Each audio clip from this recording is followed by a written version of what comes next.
자, 삼성전자 이야기부터 짚어볼게요. 그야말로 서프라이즈 수준으로 잠정 실적이 발표가 됐죠. 매출도 역대급입니다. 86조 기록했고요. 영업이익도 보신다면 12조 원가량. 그러니까 기존의 추정치를 매우 높게 서프라이즈한 모습이 연출이 됐는데요. 자, 이상원 가이드, 삼성전자 궁금증 정말 많아요. 일단 어디가 제일 잘했다고 추정할 수 있는 이번 이익 서프라이즈였을지가 궁금하고요. 그리고 관련해서 삼성전자만 저희가 볼 건 아니잖아요. 관련해서 함께 볼 수 있는 기업들 어떤 게 있을까요? 제가 이 오마이 주식 방송을 출연하면서 반도체에 대한 얘기를 정말로 많이 해드렸던 것 같아요. 예. 실제로 보물지도 중에서도 반도체에 관련된 종목들을 한번 챙겨드리기도 했었습니다. 제가 이 반도체에 대한 산업 테마적인 부분들을 계속 말씀을 드리면서 제가 지난 방송에서도 이런 얘기를 했을 거예요. 반도체는 현재 무슨 기라고 그랬죠? 예영 MC? 슈퍼 사이클이라고 하셨죠? 중요한 포인트는 맞아요. 아, 그래요? 반도체의 가장 큰 사이클을 본다면 네. 이 슈퍼 사이클과 다운 사이클이 있다 그랬어요. 올라가는 사이클과 내려가는 사이클로 비교를 해보시면 되겠죠. 근데 조금 더 산업적인 부분에 대해서의 사이클을 본다면 전반적으로 지금 4가지 사이클 단계 중에서 호황기로 넘어가는 단계다라고 말씀을 드린 적이 있습니다. 과잉기, 회복기, 불황기, 그 다음에 활황기. 이 대표적인 네 가지의 사이클 중에서 지금의 시점에서는 주가가 가장 많이 올라갈 수 있는 활황기이자 호황기라고도 말씀을 드렸었죠. 자, 삼성전자 반도체. 방금 전까지는 히토리랑 반도체 관세 전쟁으로 인해서 차익 실현들이 좀 나타나고 있다라고 말씀을 드렸지만 지금은 호황기다라는 것에 대한 포인트 지금부터 다시 한번 잡아드리도록 할게요. 자, 그 전에 일단 그걸 먼저 좀 알아야 될 필요가 있습니다. 중국은 히토리를 무기로, 미국은 반도체에 대한 무기로 두 가지를 서로 이제 맞서 싸우고 있는 상황인데 왜 하필이면 중국은 히토리라는 것을 무기로 들고 이 미국에게 맞서고 있는 걸까요? 아시겠지만 이 히토리라는 것은 반도체를 만들기 위해 가장 중요한 소재예요. 그렇기 때문에 히토리라는 것이 반드시 필요하다는 것은 누구라도 다들 알고 있죠. 그렇기 때문에 지금 관세 전쟁이라는 것이 포인트로 시장에서 자리매김을 하는 순간 히토리 관련주들이 급등을 하기 시작을 했습니다. 자, 근데 미국은 히토리가 없나요? 라고 물어보실 수도 있어요. 맞아요. 미국은 히토리가 만약에 필요한 물량 대비 하더라도 생각보다 그 양이 굉장히 적기 때문에 타국에서 생산하는 히토리를 수입해올 수밖에 없는 산업 구조를 가지고 있습니다.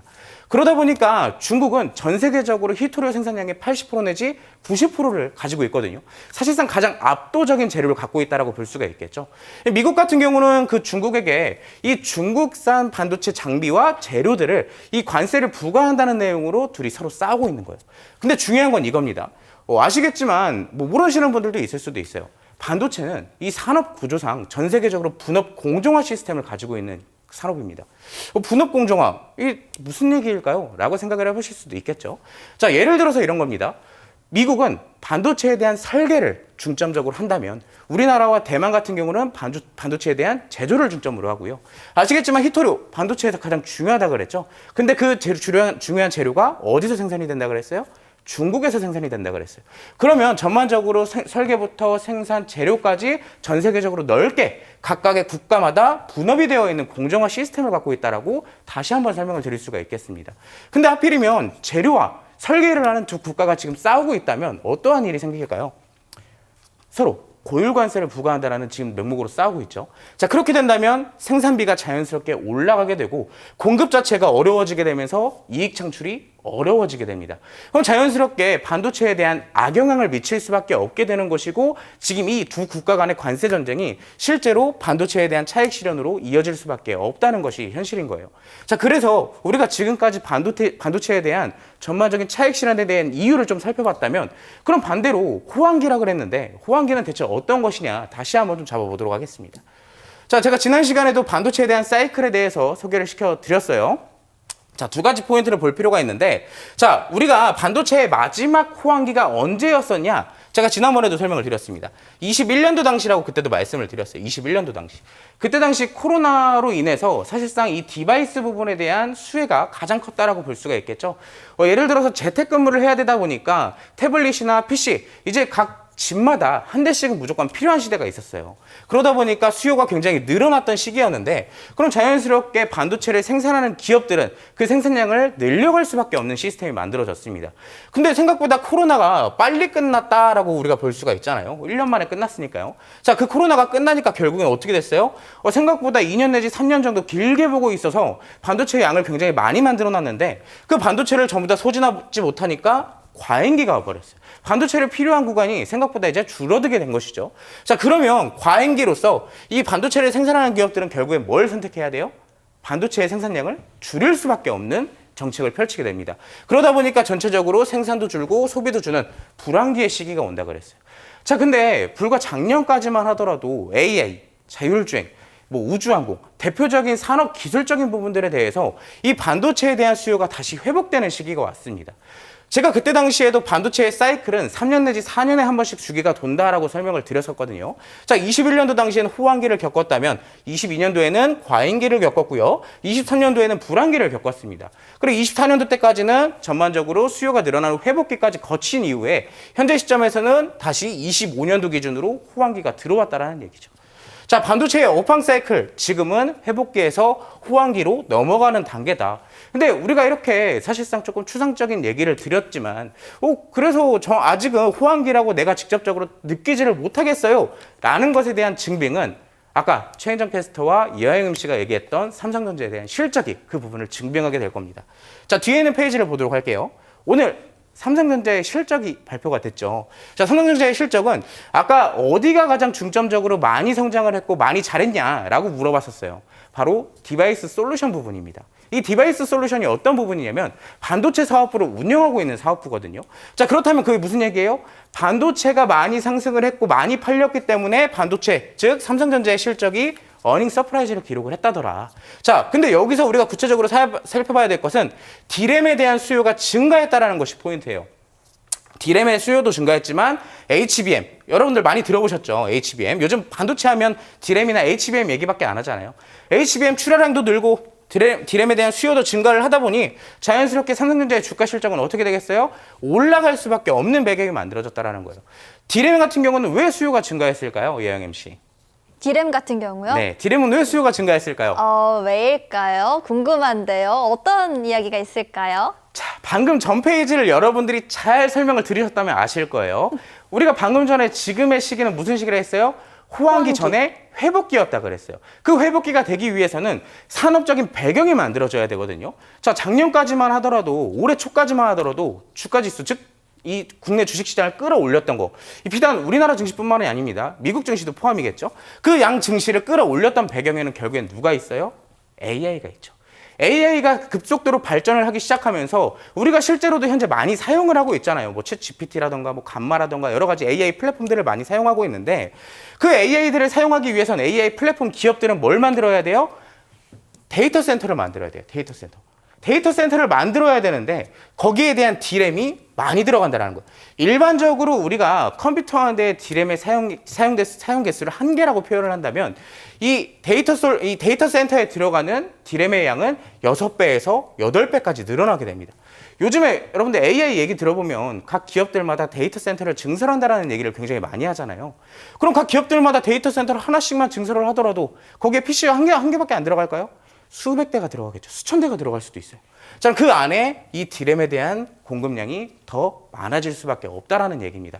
그럼 우리가 지금 호황기라는 얘기를 결국엔 반도체의 대장의 실적으로 그 부분을 증빙하게 됐어요. 그리고 마찬가지로 어느 부분이 확실하게 늘었다더라 라는 것까지 포인트를 잡아볼 수가 있었습니다. 자, 근데 어제까지만 하더라도 외국인의 매도세가 약 1조 원을 넘었다라고 표현을 했어요. 그러면 사실상 그동안 많이 올랐던 반도체에 대한 차익 실현이 중점이 아닐까요? 라고 물어보실 수 있습니다. 자, 뒷페이지를 보도록 할게요. 자, 이건 뭐냐면요. 자, 우리 국내 증시를 넘어서 사실상 삼성전자 자체적으로 바닥에서부터 끌어올려져 왔던 가장 유의미한 상승의 포인트부터의 매수세거든요. 자, 가운데에 있는 외국인들의 매수세만 보시면 됩니다. 우리가 지금 사실 포인트를 외국인들의 수급으로 보고 있기 때문에 가운데 있는 외국인들의 수급 상황만 보면 돼요. 자, 지금 날짜가 올해 7월 3일부터입니다. 이때부터 본격적으로 바닥을 벗어나서 본격적인 상승에 시작됐던 구간인데 대략 10월 13일 바로 월요일 기준까지예요. 얼마를 매수를 했을까요? 얼마 매수했을 것 같아요, 양현 씨? 한 10조 원 정도 매수했을 것 같아요. 맞을까요? 가까이 있으셔서 이미 다 보이시는 것 같아요. 맞아요. 지금 여기 가운데에 보시면 숫자가 총 매수량이 나와 있거든요. 매수 금액입니다. 이 금액적인 규모로 봤을 때 대략 하나 기준으로 10조 원 규모예요. 대략 불과 3개월 만에 얼마를 매수했다고요? 10조를 매수를 했어요. 근데 보시면 여러분들 가운데 지금 10월 10일부터 9월 15일까지 여기는 한 달치밖에 없지만 그 한 달 동안에 지금 모두 다 빨간색이에요. 올 레드죠. 모두가 빨간색. 이게 무슨 얘기냐면 계속 샀다라는 얘기예요. 주가가 그때 당시에 6만 원, 5만 원이었을 때도 불구하고 현재 8만 원, 9만 원대임에도 불구하고 계속 외국인들은 사고 있다는 게 포인트입니다. 근데 어제 같은 경우는 얼마를 팔았냐가 관점이겠죠. 자, 얼마 팔았을 것 같아요? 이양엽 씨. 지금 제가 화면이 잘 안 보여서 자. 팔긴 팔았는데 얼마를 팔았어요? 자, 그동안 10조를 샀다면요. 네. 지금 어제 시점으로 외국인들이 예. 매도한 규모가요. 2천억입니다. 많은 걸까요? 아니요. 이거 사실 굉장히 많을 것 같다라고 표현하실 줄 알았는데 네. 여러분들은 좀 약간 비교가 안 와닿으실 것 같아서 제가 좀 비유를 하겠습니다. 제가 이하영 씨에게 10,000원을 줄 거예요. 네. 그 10,000원에서 저한테 제가 다시 200원을 빌릴 겁니다. 네. 그 10,000원을 저한테 받았잖아요. 네. 200원 다시 주는 거 커 보이나요? 아니, 하나도 안 커 보이는데요. 같은 그렇죠. 맥락이에요? 맞아요. 이게 지금 보시면은 10조와 2천억의 규모 차이가 우리가 10,000원과 200원의 차이라는 얘기예요. 200원이 50번 있어야지 다시 10,000원이 되는 것처럼 2천억을 50번 팔아야지 다시 10조를 채울 이 매수세를 다 보일 수가 있다는 얘기죠. 실제로 7월부터 10조 동안 10조라는 이 매수세를 보여왔기 때문에 단기간에 어제 굉장히 많은 매도를 보인 것 같지만 사실상 극히 일부분만 매도를 했던 것이다 라고 보시면 됩니다. 오히려 지수는 어제 같은 경우는 장 초반에는 급락으로 시작을 했다고 회복세를 보여줬기 때문에 한편으로는 매도세가 오히려 다 어디서 나왔어요? 반도체가 아니라 여타 산업들이랑 여타 테마에서 많이 나왔다라고 이해를 해볼 수가 있겠죠. 그것은 즉 지금 반도체로 수급이 쏠리고 있다는 반증이기도 합니다. 자, 그렇다면 직접적으로 우리가 이렇게까지 반도체에 대한 수급이나 시장 배경이나 이런 것들을 살펴봤을 때 어떤 것 같아요, 이혜영 씨? 더 올라갈 수 있을 것 같나요? 네, 못 들어갈 것 같나요? 저는 더 올라갈 것 같아요, 반도체. 우리가 지금까지 살펴봤던 내용들도 마찬가지예요. 네. 지금 수급 다 빠져나가지도 않았고 오히려 올라갈 때마다 매수를 하고 있다는 것이 포인트, 호황기라는 것이 포인트예요. 자, 뒤에 있는 페이지입니다. 그래서 삼성전자가 어디서부터 시작을 했다? 제가 아까 10조에 대한 매수 규모를 얘기를 드리면서 가장 유의미한 상승이 나왔다고 그랬잖아요. 자, 그 구간이 바로 여기입니다. 6만 원 언저리에서 상승이 시작됐고 그때 당시부터 외국인들이 매수를 시작했어요. 근데 9만 원이 갈 때까지 계속 꾸준하게 매수를 보여주고 있다는 것이 포인트입니다. 자, 근데 제가 그때 당시 여러분들께도 9월 달에도 10월 달, 7월 초반에도 계속 반도체 삼성전자 지금도 충분히 괜찮다라고 했지만 여러분들은 삼성 주가가 올라갈 때 무슨 생각이 들어요? 물론 매수를 하시는 분들도 있겠지만 상대적으로 떨어질 것에 대한 걱정을 하시는 분들이 있습니다.